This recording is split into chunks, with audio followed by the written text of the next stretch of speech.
for me right now, it's a season of physically getting settled into our new home and growing my business to afford our lifestyle. These words are super vulnerable for me to say to you right now. But if I'm being honest with myself, this means that some activities for my kids and some social opportunities for me are taking a backseat. While this feels uncomfortable to admit because being involved in my community is a value of mine and I treasure with a capital T my girlfriend time, I'm going to sit with that discomfort and stay focused because I decided these are my priority goals right now. And if I try to do it all, I will probably explode. And I'm going to see myself and pat myself on the back every day for it because no one else may even notice or give me that good job. And that's okay. Welcome to the Choose Better Thoughts podcast. I'm your host, Amanda Doyle, certified life and leadership coach, and I'm here to help you make your complex life feel easy. Every episode, we tackle one subconscious limiting belief.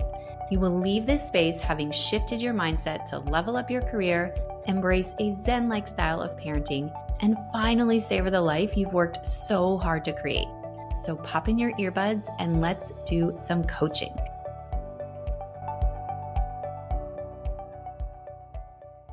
Today, we're diving deep into another subtle yet powerful limiting belief. I need external approval to feel confident. Now, I know you're probably not walking around openly asking everyone, do you like me? Is this okay?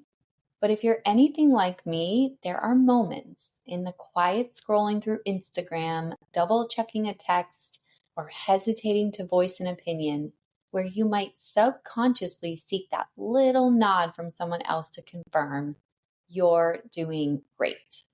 Let's explore this together because while this is a completely human thing to do, when we over rely on external validation, we risk losing our own voice and authentic self-expression. Whether it's feeling compelled to perfect a presentation to impress your boss, or staying silent in social gatherings to avoid rocking the boat, or even choosing outfits to fit in, this sneaky belief quietly shapes our decisions and leads to an elusive lack of fulfillment with our lives.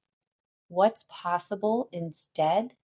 A deep sense of what you want and what starts to feel like intuitive, effortless decision and action with the confidence that you can handle any outcome. This has been my own journey, and I want it for you too. So, why do our brains crave external approval so much? As I've shared before on the podcast, it's simply outdated survival instincts. Thousands of years ago, being accepted into the group was literally a matter of life and death. Now, fast forward to today, and our brain still responds dramatically and physically to any sign of rejection. Even a tiny disapproving glance or an offhand comment can send our primal brains completely spiraling. Combine that with our natural negativity bias, which magnifies any perceived criticism, and external approval feels so important. And to some degree, it's always going to feel important. There's no need to squish it like a bug or be frustrated with yourself for wanting it. We can just bring more ease into our lives by bringing more awareness to it. So think for a moment about your day-to-day experiences. How often do you alter your actions or words based on how you think others might react? Are you aware that you do this in the moment or just after the fact? Maybe you avoid honest conversations to sidestep conflict, or you find yourself waiting for compliments to validate your worth. It is subtle but super significant. Now, identify a specific situation where you regularly feel anxious about what someone else might think. Maybe you're editing your text to your mom to avoid feeling guilty, or you're couching your true opinions with a friend. Pause and ask yourself, where is this caution coming from? Is it truly out of respect and collaboration, or is it rooted in fear of rejection? Keep this in mind as you learn and apply your takeaways from today. So now that we have some awareness, let's talk about feelings.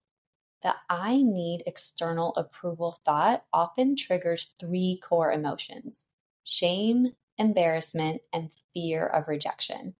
Shame quietly whispers, "Something is wrong with me." Everyone experiences shame, and it's never, ever necessary or helpful. Always start to question your thinking when shame comes up. Embarrassment, on the other hand, is an emotion I would lean into. I would feel the flush of your cheeks regularly and put yourself in situations where you might feel embarrassed. I promise I'm not crazy. Feeling embarrassed is a skill you can learn. Because think about it. What more could you accomplish if you were no longer afraid of feeling embarrassed? Personally, my fear of embarrassment has dramatically decreased since growing my business because I'm not for everyone. If you're a fellow entrepreneur, pay attention to when your embarrassment stalls you out.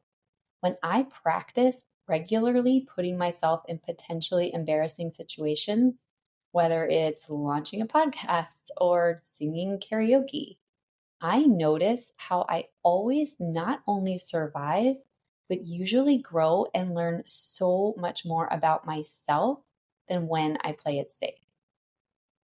The third emotion, fear, very similar to embarrassment, but deeper, is super primal. It's signaling that we're telling ourselves that we might be left out or unloved. The antidote here is to notice how you are actually physically safe right now, assuming you are, of course. Then it's remembering that just simply existing as a human means you are 100% worthy of love, no matter what. And you always have the option to love yourself, no matter what you have said or what you have done.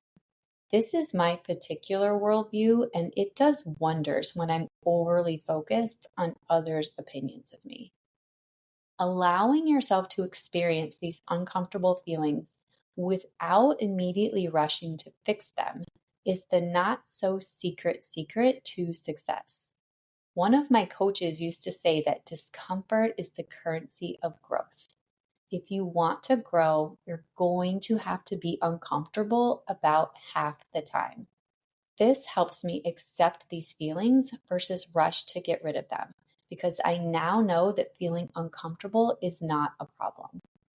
So imagine you propose a new idea at work and your boss looks unimpressed. Your immediate thought might be, "Oh no, I messed up. Something's gone wrong." Instead of backpedaling, pause. Breathe. Name the feeling in your head. Maybe it's shame or embarrassment or fear. Say this sentence to yourself: shame is always unnecessary, embarrassment is the way to grow, and I am safe. Take literally a nanosecond to grow internally. Then speak. This simple act builds inner strength and teaches your brain that you can handle discomfort. Now, let's dive deeper into getting curious about these thoughts and feelings. Often, our fear of rejection isn't based on reality, but on assumptions we've built up over time. Here are two key questions you can ask yourself to get really curious when the I need external approval thoughts and emotions come up. One, whose feedback truly matters? And two, do I like my reasons for valuing certain opinions? Let's talk about them one by one. So the first one, whose feedback truly matters? Consider your cousin who's always ready to critique your parenting style. Before taking her opinion to heart, pause and think, does she share my values or understand my day-to-day reality? Do I respect her expertise in this area? If the answer is no, it might be time to let go of the weight her remarks carry. Consider another scenario. You're juggling work, family, and personal wellness, yet feel pressure to volunteer at school or social events to avoid perceived judgment from other parents. Since we just moved into a new community, I have had to check this instinct a lot lately. I find myself wanting to prove to the teachers that I'm a super involved parent and to other women that I am social and fun and a good friend. I'm spending more mental energy on this than I usually do. To coach myself, first I give myself grace, and then I manage my mind. I ask myself, what if it's okay to trust my own judgment about what's truly manageable? I literally picture how much calmer and more authentic I feel when I confidently make decisions based on my own approval rather than needing external validation. But the thing is, I actually have to define for myself what my own approval is so that I can ground myself in it. And I need to actually replace the external validation with internal validation.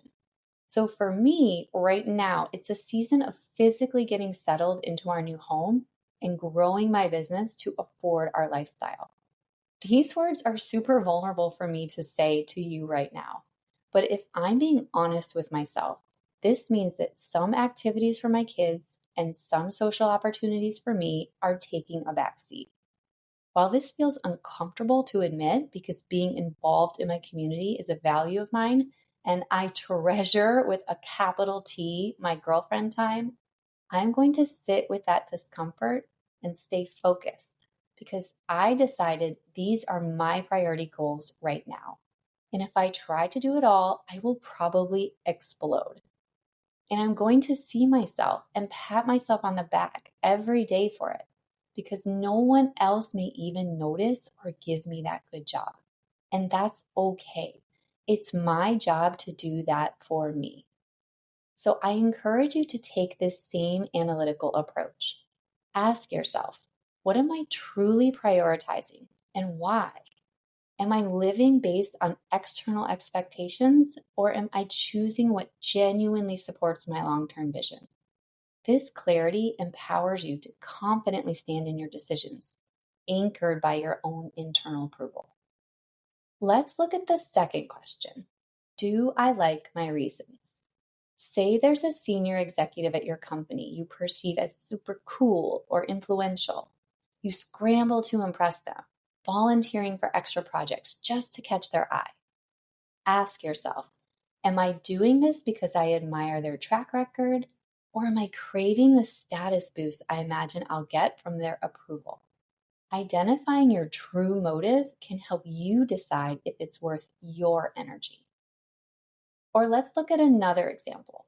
Maybe you rearrange your weekend plans to align with a friend's schedule simply because you worry they'll see you as selfish if you don't. If you're only trying to appear easygoing, is that a reason you like? When we make decisions because we feel we have to, or we're unsure or not whether we like our reasons, we don't do anything to train up our internal trust. So even for decisions that don't feel tricky, check in with yourself to identify your reason. Get to know yourself. Practice getting to know your whys for doing things in order to build this muscle. Okay, so moving along, I want to talk a little bit about taking and giving unsolicited advice because this came up with some gal pals and I the other day. Let's say over dinner, you hear your sister mention an issue with her son. Before she finishes the story, you start dishing out solutions. If your real goal is to show compassion, maybe letting her vent is more helpful than quote unquote fixing the problem for the sake of feeling needed or approved of. You will, of course, know best, but try to bring more awareness to your reasons for speaking up. And now that you can see how you might instinctively give advice to a person you love, turn it around on yourself. How might you listen to yourself before jumping into fix-it mode? How might you ask yourself for what you need, which is maybe just to vent for a minute instead of assigning yourself another task? So starting today, let's shift toward defining your own standards, anchored in our two questions. Whose feedback truly matters, And do I like my reasons? Okay, now that we've analyzed our thinking and noticed all of the mental energy we spend subconsciously scanning for approval before allowing ourselves to feel confident, let's redirect that same energy toward meaningful personal growth, deeper relationships, and genuine self connection. Instead of waiting for others to tell you you're enough, let's deepen your understanding of your own needs and desires. For example, think about getting dressed for a fun night out. Typically, you might pick an outfit hoping it aligns with others' expectations. Honestly, in my new community, I catch myself doing exactly this each time I step out, whether that's to drop my kids off at school or go out to a nice dinner. I probably change outfits 3 times, wrestling with what will fit in, yet still respect my authenticity. When I notice this cycle, I deliberately pause and choose something that simply makes me feel good, at least 1% more focused on my joy than fitting in. I consciously give myself permission to appreciate how my clothing reflects my personality or boosts my mood. But I also lovingly acknowledge my very human desire to belong. Here's a powerful thought I regularly practice: I have my own permission to feel confident. You can easily integrate this into your daily routine by deliberately giving yourself validation before seeking it from others. Sometimes I ask myself, would I do this thing or wear this thing if I believed literally no one would notice except for me? When the answer is yes, I do it. I wear it. I love, love, love that you are listening to this podcast. But I would think and write about why people think what they think and do what they do, whether or not I had an audience. Because I am so fascinated with thought work and the human experience that it just gives me so much purpose. And today I'm wearing a super cute outfit, but I don't have any clients or social engagements at all. I put this outfit on for me, and I'm just sitting here typing at a computer, feeling myself. I used to be so performative in my professional and personal life. So these tiny steps represent enormous growth for me. Okay, you've come so far. You've noticed where you seek external validation. Notice shame, embarrassment, and fear.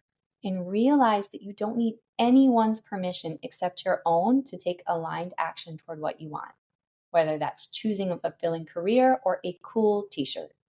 Now it's action time. Step 1: pick a specific moment where you typically seek external validation. Maybe you're about to ask a coworker, does this look okay? Or you're subtly fishing for a compliment on your parenting. Step 2: before you reach out to them, stop and give yourself that acknowledgement first. Make it specific and genuine. Something like, I did a great job organizing that spreadsheet. Or I really appreciate my strength in juggling groceries and toddlers all day. And finally, step 3: notice if you still feel the urge for external praise. If you do, that is totally okay. Just also notice how it feels to have given yourself a genuine compliment first. With regular practice, this simple habit builds emotional resilience. You'll start relying more on your internal compass rather than external validation to determine your worth. And that's the very heart of authentic self-confidence. And because I genuinely love dishing out validation, let me acknowledge you right now. You've tackled a sneaky yet powerful limiting belief head on.